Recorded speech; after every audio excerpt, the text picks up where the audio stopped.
This morning's reading is from a lengthy poem composed in 1940 by R. Buckminster Fuller titled More Secondhand God. It was first published in a collection of Fuller's writings under the same title in 1963.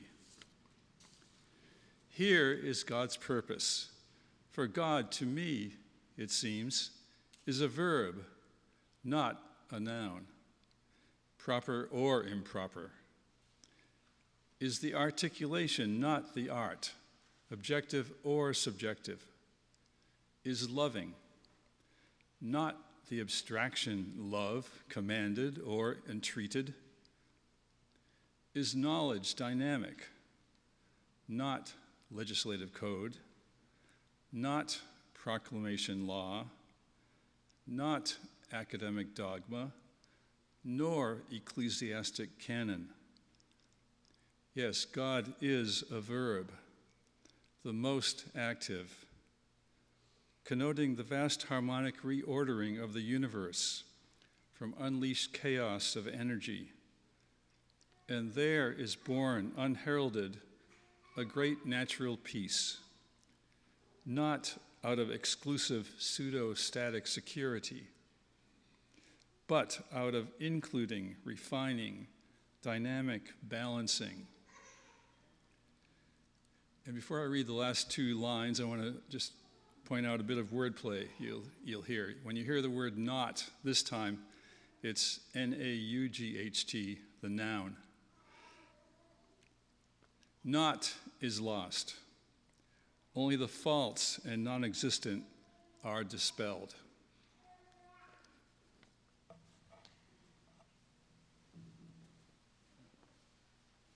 This Sunday is the last in a series that we did on possibility. The thematic question of this Sunday is, what if God were a verb? So you see in the order of service it says God as a verb. Well, I changed it after writing the sermon. I realized it's a question. Is God a verb?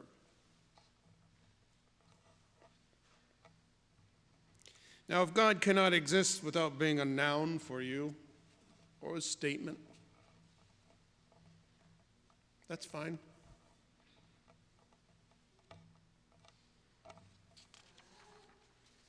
If the word God conjures up a narrow box you have long outgrown, that's fine.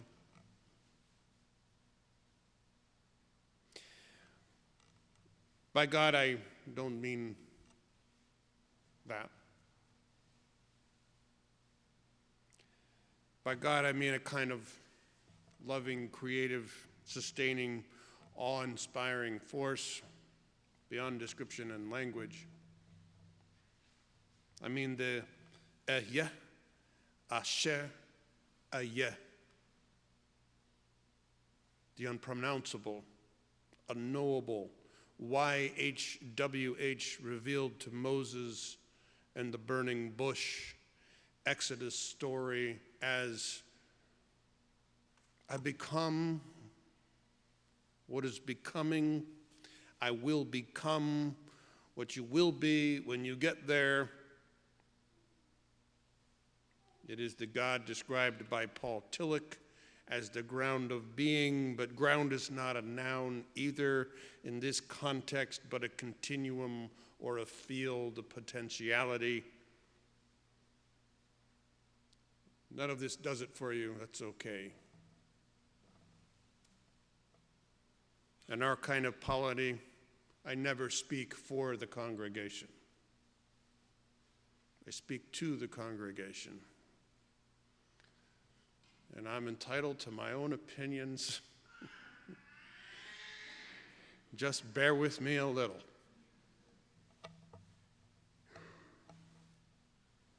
The question, what if God isn't a noun but a verb? Now, to me, if God were a verb and not a noun, it would make so much more sense. Even in the ancient literature like Exodus, it makes more sense. In quantum field theory and entanglement theory, suggesting non-local universes held together by quantum fields like the Higgs boson, where matter is never really a particle anyway, but vibrational wavelengths of energy. Well, that makes sense. It suggests that all things are interconnected, that no matter where you are, the same force and organizing principle at the beginning of the Big Bang is there right now and present to us even on an intuitive level, and perhaps has been described for us for millennia now by indigenous metaphors like the spider woman holding all things together in a net of webs, or the Hindu and Buddhist notion of Indra's net, ancient metaphors. But at the same time, it does not, at this point, what we know at this point, very disparate notions that quantum mechanics on the micro level and cosmological physics on the macro level have nothing to do with each other. They're, for all we know, completely separate and will never be joined by any universal laws. It could be true that each atom exists individually, in that all things are separate and alone, and that nothing is shared.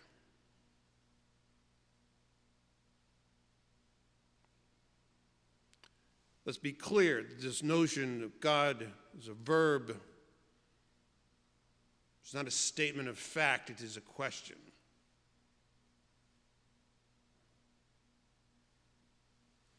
It could never be a fact anyway, only a theory demonstrated by experiments, like gravity, but a theory.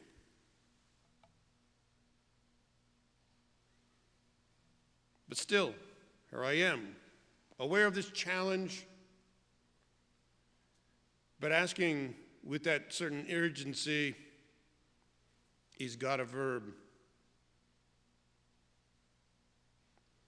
It's kind of urgent because we have commanders of our military telling the troops that this war with Iran is a part of God's plan to establish a greater Israel, tear down the Dome of the Rock, construct the third temple, and bring about the second coming of Christ.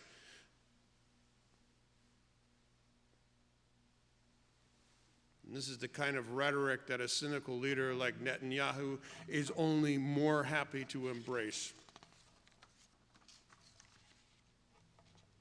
It's kind of urgent because we have a president posting memes of himself as Jesus and a vice president who has never even taken a theology class accusing the Pope himself of bad theology for criticizing his attempt to label the assassination of foreign leaders and the bombing of Iranian schools and hospitals as a just war.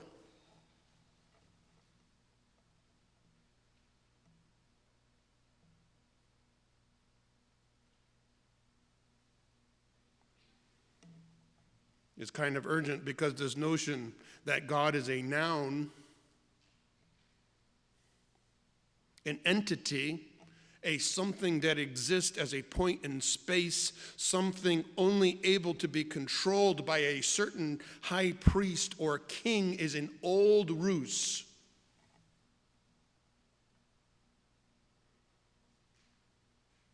It's at the heart of the establishment of the city-states at the beginning of our civilization. And it's trouble.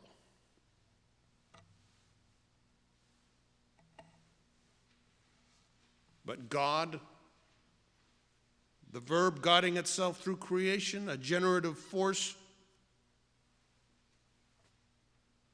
I'm okay with.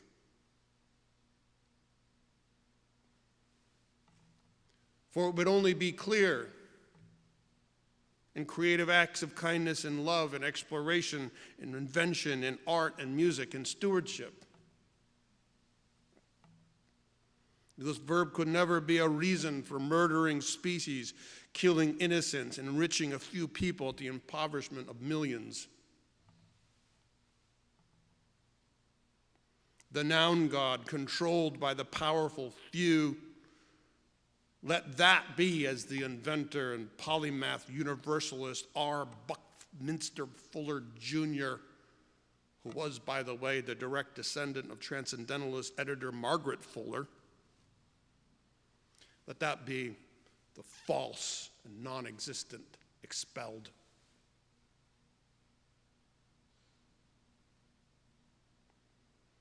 When I sit or swim deep in meditation, as I stop being swept away by the noise, thoughts, and feelings and the stories they generate in my head, well, a kind of active stillness and awareness descends. I experience reality as no longer two and beyond one.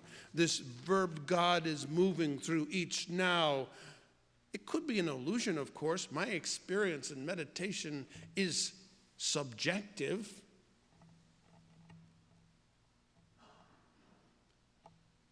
But this question is worth living. And I have called out to that force in the dark, and I have heard it answer. And it has moved through and spoken through many I have known. But it still doesn't mean it's a noun or exists in the same way that a chair or a tree does. That's just how I feel. Buckminster Fuller had a similar experience in 1927 after his 4-year-old daughter died of polio. And he lost his job, and he was considering himself drowning himself in Lake Michigan. He describes a kind of light shining down on him in the deep darkness of his experience. And it said, "From now on, you need never await temporal attestation of your thought. You think the truth. You do not have the right to eliminate yourself. You do not belong to you. You belong to the universe. Your significance will remain forever obscure to you, but you may assume that you are fulfilling your role if you apply yourself to converting your experiences to the highest advantage of others."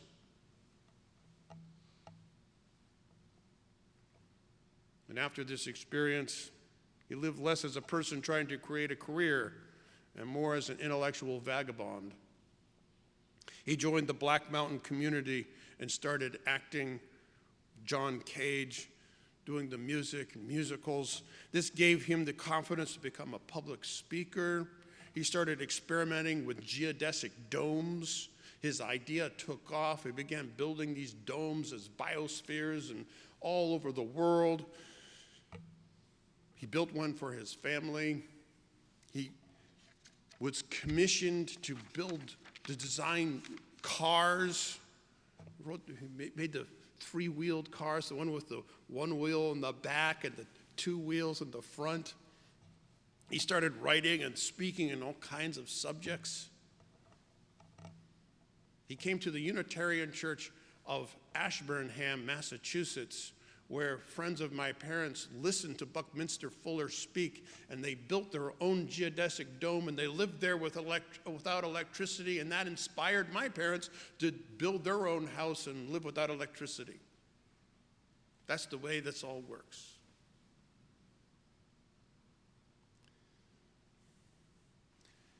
Now, imagine for a moment, because imagination is powerful.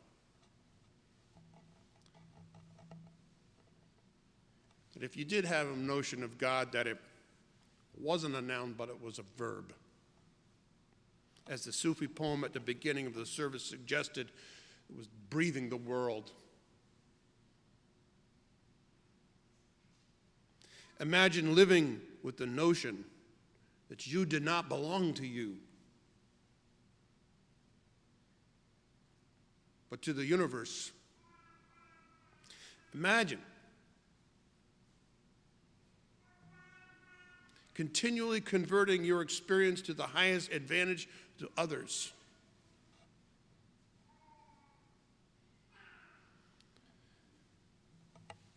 Think of your life.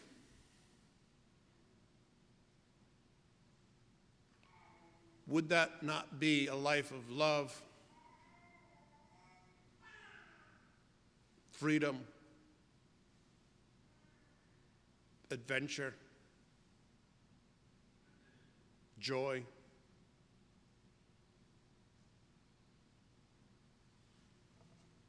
Think of the possibility. After all, that's what this whole month was about.